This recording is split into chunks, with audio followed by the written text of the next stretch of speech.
வணக்கம். எனது பெயர் ரமேஷ். வடக்கு மற்றும் கிழக்கு மாகாணங்களின் இணைப்பாளராக நான் கடமையாற்றி வருகின்றேன். நாங்கள் நிற்கும் இந்த பிரதேசத்தை பார்ப்போமானால் கிளிநொச்சி பகுதியிலே ஆனந்த நகர் என்று சொல்லப்படுகின்ற ஒரு கிராமம்.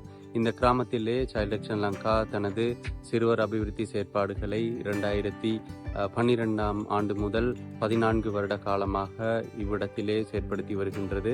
பிரதானமாக இப்பிரதேசத்திலே வசிக்கின்ற ஏறத்தாழ 13 கிராமங்களை சேர்ந்த பிள்ளைகளுக்கான கல்வி, போசாக்கு மற்றும் சிறுவர் பாதுகாப்பு தொடர்பான செயற்பாடுகளிலே பங்களிப்பு செய்து வருகின்றது.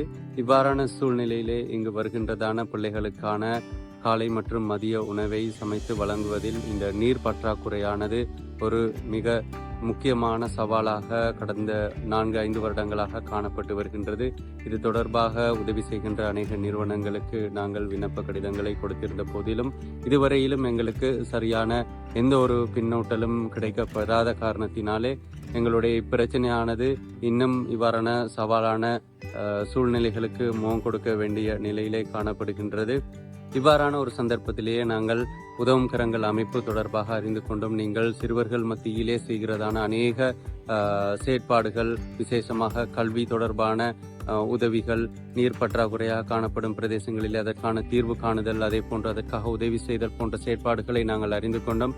அந்த வகையிலே எமது சிறுவர் அபிவிருத்தி நிலையத்தில் காணப்படுகின்ற இந்த நீர் பற்றாக்குறையும் அதற்காக ஒரு குழாய் கிணறு எங்களுக்கு தேவையாய் இருக்கின்ற இந்த விண்ணப்பத்தையும் நாங்கள் உங்களிடத்திலே முன்வைக்கும் போது அதற்காக ஏதாவது தீர்வு காண முடியுமான ஒரு சந்தர்ப்பத்திலே எமது அன்றாட செயற்பாடுகளை இந்த சிறுவர்களுக்கு எங்களுக்கு செய்வதற்கு மிகவும் உதவியாக இருக்கும். அதே போன்று இங்கு செய்கிறதான செயற்பாடுகளை நாங்களும் இன்னும் அநேக பிள்ளைகளுக்கு கொண்டு சேர்க்கவும் இது மிகவும் உதவியாக இருக்கும். அந்த வகையிலே இந்த விண்ணப்பத்தை நீங்கள் தயவுடன் பெற்று தருமாறு எமது நிறுவனம் சார்பாகவும் இந்த கிராமத்திலிருந்து வருகின்ற பிள்ளைகள் சார்பாகவும் நாங்கள் உங்களிடத்திலே முன்வைக்கின்றோம். நன்றி.